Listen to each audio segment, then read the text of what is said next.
Қайырлы күн, құрметті оқырман. Орталық музей бүгіннен бастап өздеріңізге Тарих Тайм подкастын ұсынады.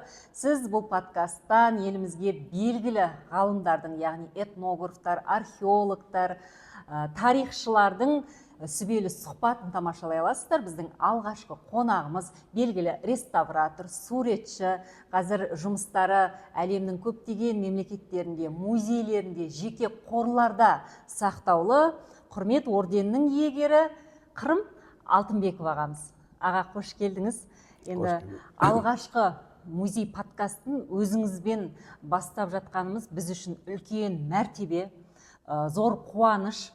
Өйткені сіз орталық музей үшін ең таңдаулы тұлғалардың бірісіз. Сіз жасаған алтын адамның жаңғыртпасы қазір музейімізге көрік беріп, жарқырап тұр.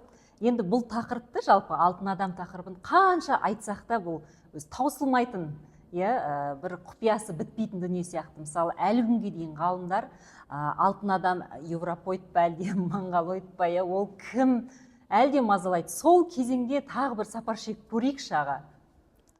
Жақсы. Алтын адам енді біздің мемлекеттің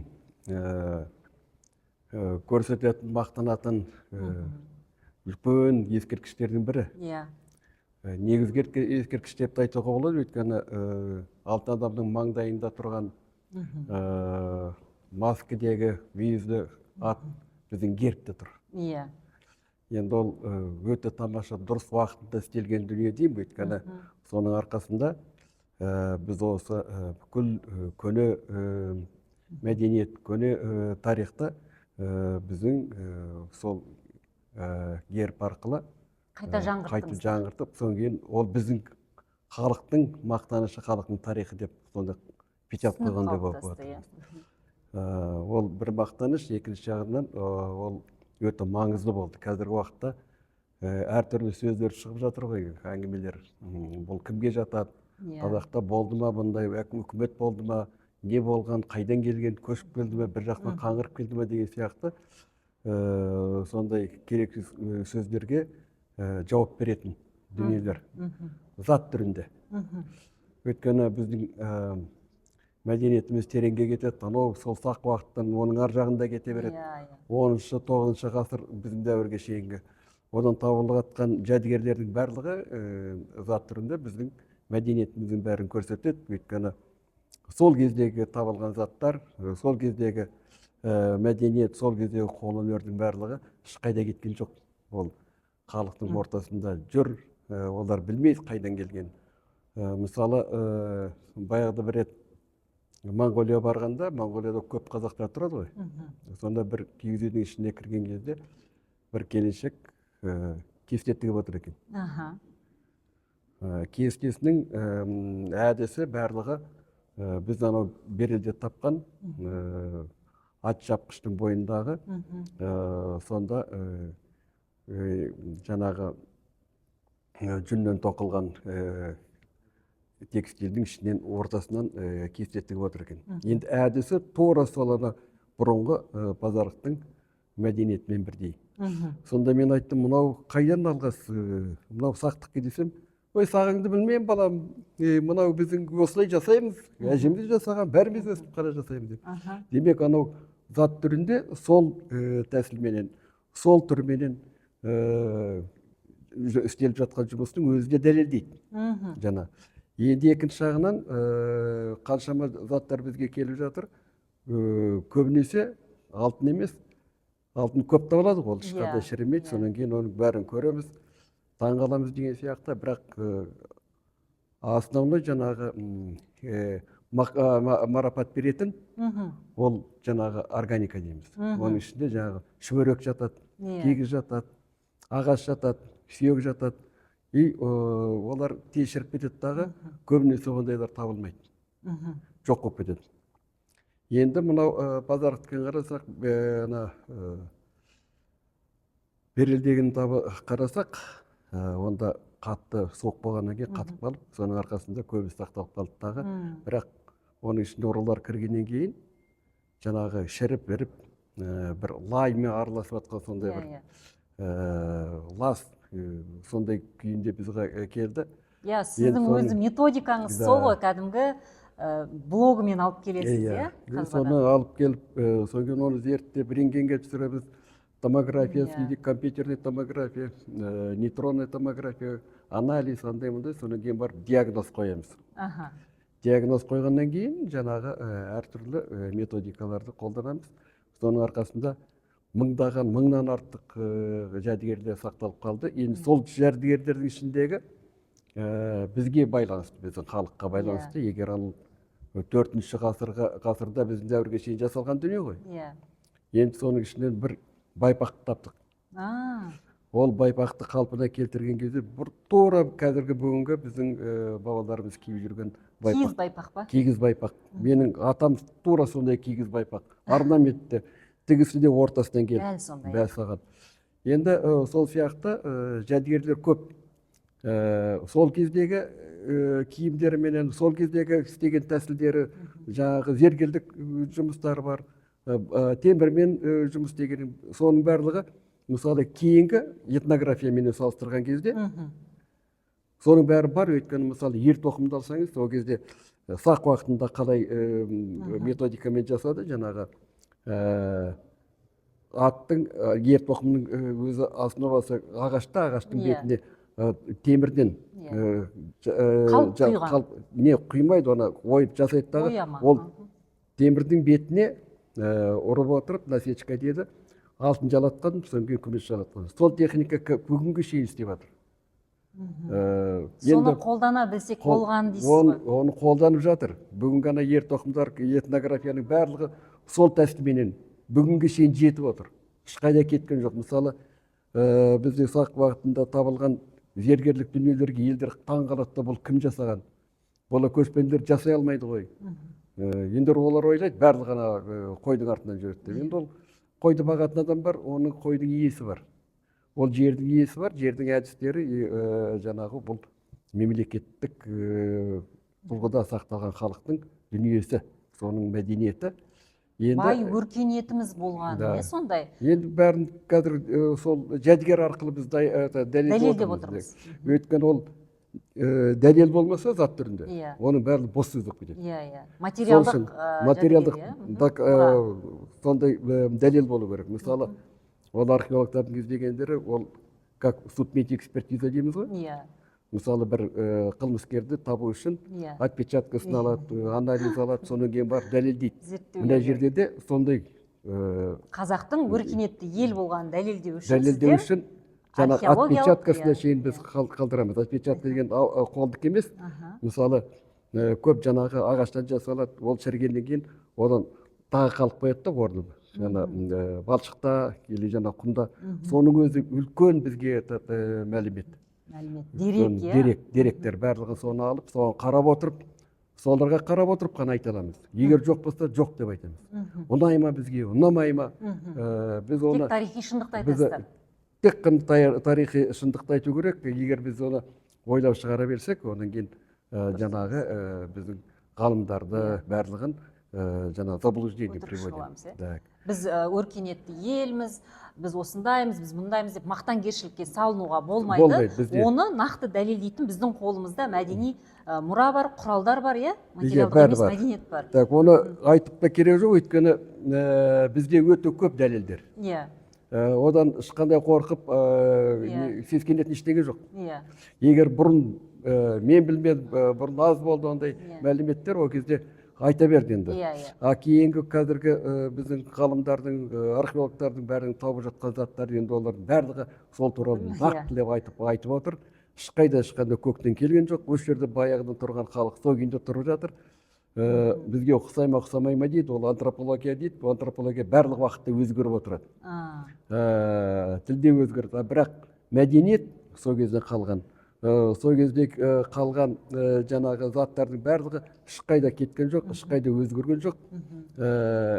Еліктеп жаңағы кірме мәдениетпенен кішкенде өзгереді. Негізі тамыры сол күйінде өз жерден табылған. Аға, мені таң қалдыратыны, мысалы, әлемдік практикада жаңағы жәдігерлерді қалпына келтіру үшін кәдімгі медициналық аппарат сияқты өздерінің құралдар бар, бірақ олар музей экспонатына арналған құралдар, мысалы Францияда, басқа да елдерде. Ал сіз өз практикаңызда кәдімгі медициналық аппараттарды қолданасыз, жаңа айтып отырсыз, анализін жасаймыз, оны жаңағы рентгенге түсіреміз деп, соның бәрі естуімше кәдімгі медицинада қолданылатын құралдар, рас па? Сіздің айтып отырғаныңыз дұрыс.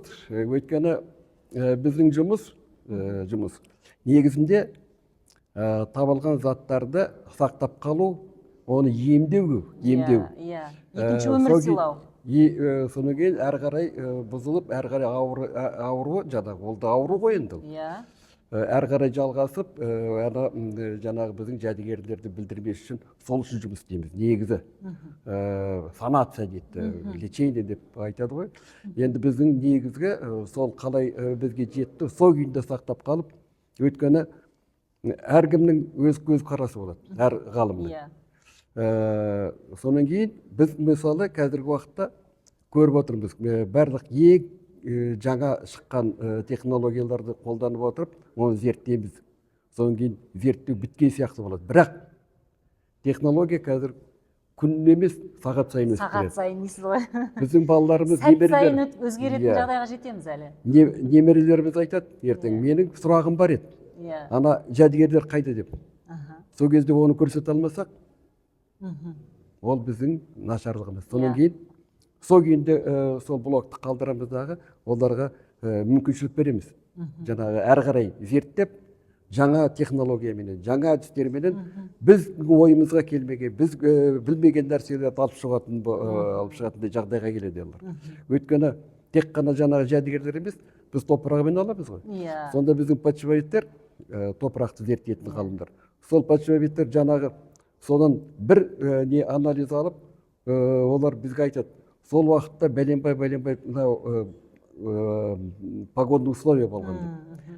Қандай өсімдік өсті, қандай суық па, қысты болды ба, еще ол кісіні қай уақытта жерледі, қанша уақыт ол кісіні ұстап отыр. Бәрін жазып берді. Топырақтың арқасында ғана, тек қана жәдігерлер емес. Көрдіңіз бе? Барлығы топыраққа жасалған сіздердің қалған елдерді. Соның барлығы өте маңызды. Оның барлығы тек қана алтынды, жалтыраған алтында ғана емес, ол алтындаған жалтыраған алтындардың барлығы уже бірінен бірі ұқсайды, оны көп әкеле бермейді. Мысалы, жаңағы информация. Ал анау именно жаңағы органикалар, соның бәрінде жазылып, мысалы, Берлин табылған аттың жаптамасы, сонда жаңағы кестелеп жасалған неше түрлі фантастический жаңағы хайуандар бірімен бір апырылысып ойнап жатқаны, оның барлығы жай ғана сурет емес ғана, художниктің, суретшінің ойлап шығарған, оның барлығы жазу.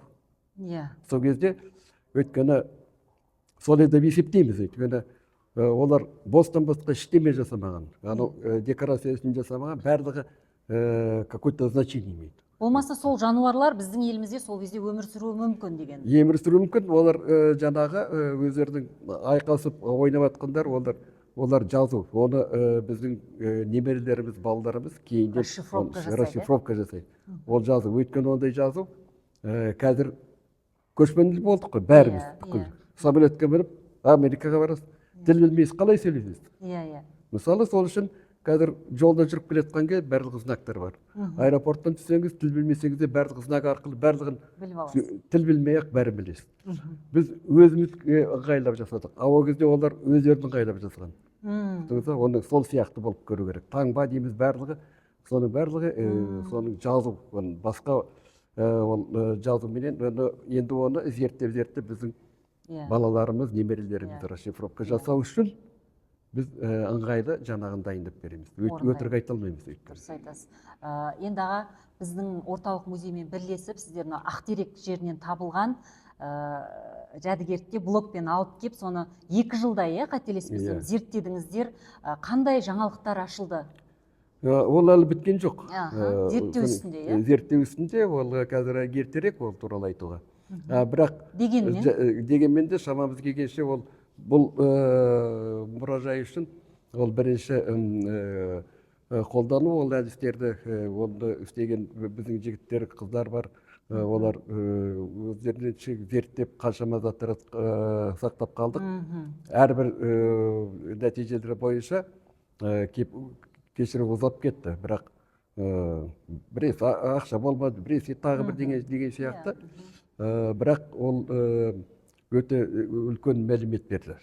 Содан кейін қалған заттар бар, оны әрі қарай зерттеу керек. Оның жұмысы көп әлі.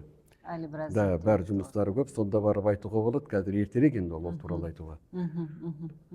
Ал біздің анау лабораторияда, қазір сіз айттыңыз ғой, жаңа медицина сияқты. Біздің анау құралдарымыздың барлығы сол медицинада қалай қолданады, қалай мысалы поликлиникаға барғанда сіздер айтады ғой, анализіңізді беріңіз, рентгенге түсіреміз, содан кейін барып айтады, сіздің андай жеріңіз ауырады, андай жеріңіз ауырады, сізді ана дәрімен, мына дәрімен укол саламыз деп сөйтіп шығады ғой. Біздікі де сол сияқты, ешқандай айырмашылығы жоқ. Аға, жаңа айтып отырмын ғой, сіздің методикаңыз мен ерекше таңғалдыратыны, жаңа бірінші айттым, медициналық құралдарды сіз кәдімгідей археология саласына дендеп енгіздіңіз.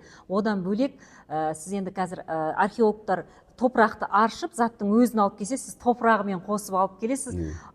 Осының арқасында сіз қаншама ғылыми жаңалықтар аштыңыз. Мысалы, папоротник айтамыз ғой, 40 жапырақ дейміз ба қазақшасы? Сол өсімдік туралы да сіз керемет ақпарат бердіңіз, кезінде бір сұхбатыңыздан естіп едім. Сол туралы толығырақ айтып жіберіңізші. Енді ол как раз жаңа айтып отырғанымыз, ол менің методикам, өйткені оның алдында біздің археологтар достарымыз алып келеді да, бір коробкаға салып алып, жеткенше ол топырағынан ашып, әбден тазалап, салдырлап, одан тағы да өзі әрең жеткендеріне түк қалмай келеді. Сонда маған ой келген, өзім барып соны алсам, сонда маған түсінікті болады, не екен, бұл не нәрсе бұл. Өйткені алып келгеннен кейін ол не екенін білмейсің. Қайдан келіп, қайда тұрған фотоларын сұраймыз, чертеждерді аламыз, бәрібір де қиын енді анау жан-жағынан көре алмайсың да. Содан кейін сол уақытта туған бұл әдістер жұмыс барысында. Өйткені болай алмасақ, мүмкін болмады аналарды қалпына келтіріп, оның қандай формасын көру деген.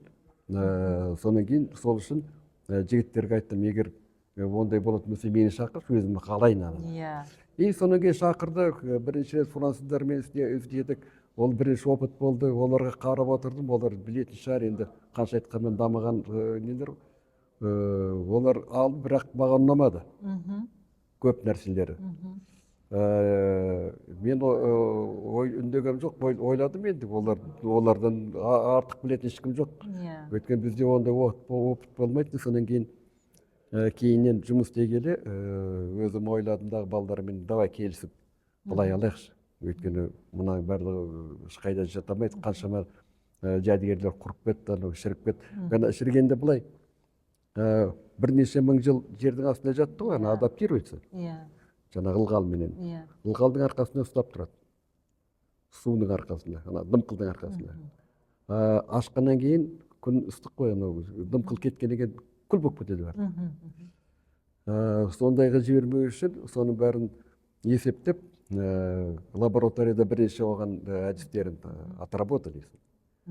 Содан кейін барып ала бастадық.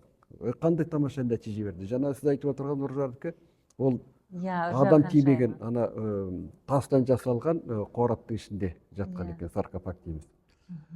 Содан кейін бұрыш-бұрышын бәрін глинаменен, лайменен жауып тастаған, іші тап-таза тамаша. Археологтар ашқан кезде бір кішкентай тесігінен жіберіп камераны көреді, тура сол күйінде жатыр. Сонда маған звондап айтып шақырғанды ғой. Енді соның арқасында сол блок күйінде барлық топырағыменен бізге жеткен заттармен бәрін лабораторияға алып келіп, соны зерттеп, томографиясы бар, рентгені бар, нейтронный андай анализі бар, бәрін зерттеп келген кезде қаншама мәлімет алдық. Өйткені ол кісінің қолында бірінші бізбен визуально дейміз ғой, қараған кезде біз ойладық шүберек шығар деп. Оның бәрін анализ беріп едік, шүберек емес, папоротник болып шықты. Папоротник өзіміздің аулада өсетін, африканский емес, арляк дейді. Бірақ ол көне өсімдік емес па? Ең көне өсімдік. Ол ең көне өсімдік. Әлі күнге дейін өсе ме сонда? Біздің есіктің алдында как сардяка не растет. Қарасаңыз осы аулаларда өзі өсіп тұрады. Былай кішкентай ғана мынандай, биік емес сондай. И оның қолында сондай букет. Маңайында өте көп жаңағы лекарственный семена. Жанындағы заттар барлығын алған кезде оны жаңағы блоктың арқасында. Егер блок болмаса, жаңағы киістімен жаңағы археологтар құсап жазып, полет жасақ, соның бәрі сыпырт тастап түк қалмайды дейді. Мынаны да көре алмайды дейді. Енді соның басында корона бар екен. Корона бар, соң кейін басында еще парик деді. Жасанды киініп алған. Ана бұрымдары өрілмеген, оралып жасаған екі. Өсімдіктен жасаған жаңа париктерін. Бізде өсімдіктен жасаған. Жаңағы шерікті жүннен тоқылған көйлегі бар. Көйлегінің етек жағын рентгеннің арқасында көрдік. Рентген көрсетеді, бірақ көрмейміз біз. Жаңа материкке шейін жетіп, рентген көрсетеді, біз неге көрмейміз? Жоқ. Зерттегелі анализдің арқасында анау көйлектің етегінде теріден аппликация жасаған екен. Сол папоротниктің аппликациясы ма? Папоротник өсіп келеді ғой. Өсіп келеткен кезде жаңағы бүйтіп айналып келеді. Айналып, әдемі бұнай. Сол уақытындағы суреттерін сол неден теріден ойып жазып, етегіне салған. Соның арқасында етегі қай жерде бітетінін көрдік. Қандай ойу екенін көрдік. Енді екі шағының қызығы тура сондай не болған, ойу болған ана алтын адамда, бас киімінде. Сонда баяғыда сұраған кезде Акештің ол кісі айтты, бұл декоративный нәрсе ғой, жазылды бәрін. Бірақ ойымда жүретін, олар декоративный деген болмайды, оның бір мәні болу керек. Значение какой-то. И сонда мынадан қарадық, тура сондай болып шыға келді. Жаңағы біздің айтып отырған папоротниктің өсіп келетқан сәлдегі сондай арнайметті шыға келді. Оржар менен алтын адамның екеуі тұрған уақыты бір уақыт. Бір уақыт. Аралары қашық емес. Осы жетісудың әр жағында как раз Оржар деген ауданнан табылған. Талдықорғанның әр жағында, Семейдің бер жағында. И соның бәрі өте үлкен мәлімет береді дағы, ойларымызды бәрін қайтадан қызық қылып көрсетеді. Мысалы, жаңа папоротник зерттедік оны. Неге ол папоротник? Соның папоротниктің мүсініменен жаңағы коронасының алтыннан тура сол папоротниктің жапырағын жасаған. Екі жапырақ тұр алтыннан. Сөйтсек, жаңағы папоротнигіміз ол тамақ жасайды. Одан дәрі жасаған. Сонан кейін ерекше түрменен жасағанда глицогенный дейді. Сондай жасалған. Екінші жағынан папоротник, парит.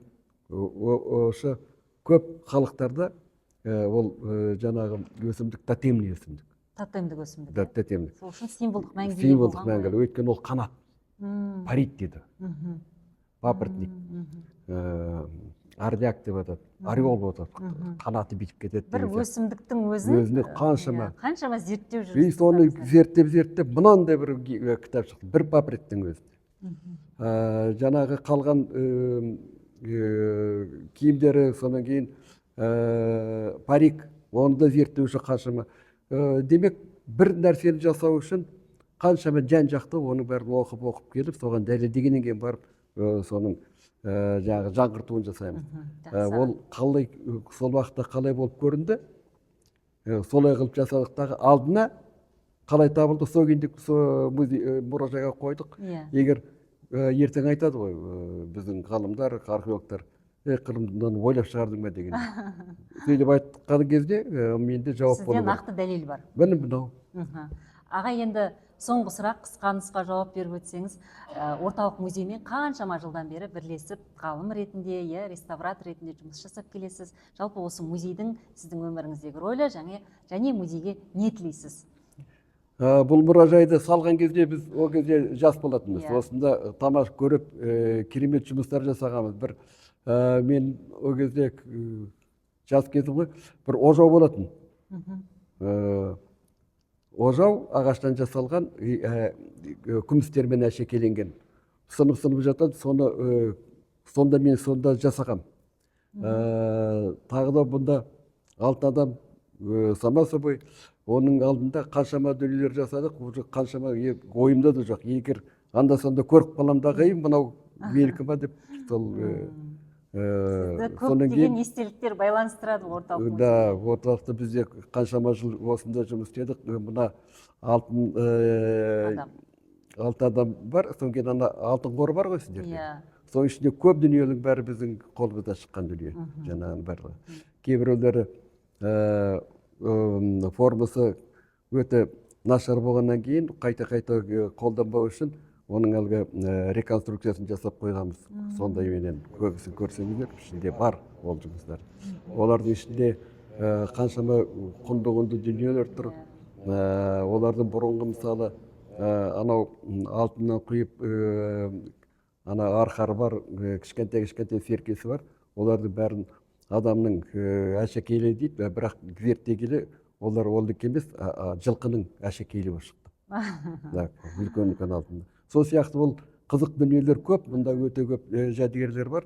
Сондықтан орталық музейге келіңіздер десеңізші. Орталық музейге келіңіздер, оның алтын қоры бар, оның сіздерге көрсетіп айтатын дүниелері, жәдігерлері көп, этнография бар. Мысалы, сол қола дүниеден бастап бүгінгі күнге шейін сіздерге айтып беретін, зат түрінде дәлелдеп беретін жәдігерлерге бай. Сол үшін осында келулеріңізді сұраймыз. Өте үлкен мағлұмат аласыздар, көздеріңізбен көресіздер. Сонда жаңағы жалған айтқан заттардың барлығы өзімен өзі кетіп. Дәлелденеді дейсіз ғой. Рахмет сізге, аға. Аз уақыттың ішінде көптеген ақпарат алдық. Бұл біздің орталық музей үшін өте құнды ақпараттар және біздің музейдің оқырмандары үшін де. Құрметті оқырман, сіздер белгілі ғалым, реставратор, суретші, құрмет орденінің иегері Қырым Алтынбековпен болған сұхбатты тыңдадыңыздар. Күтіңіздер, келесі кездескенше.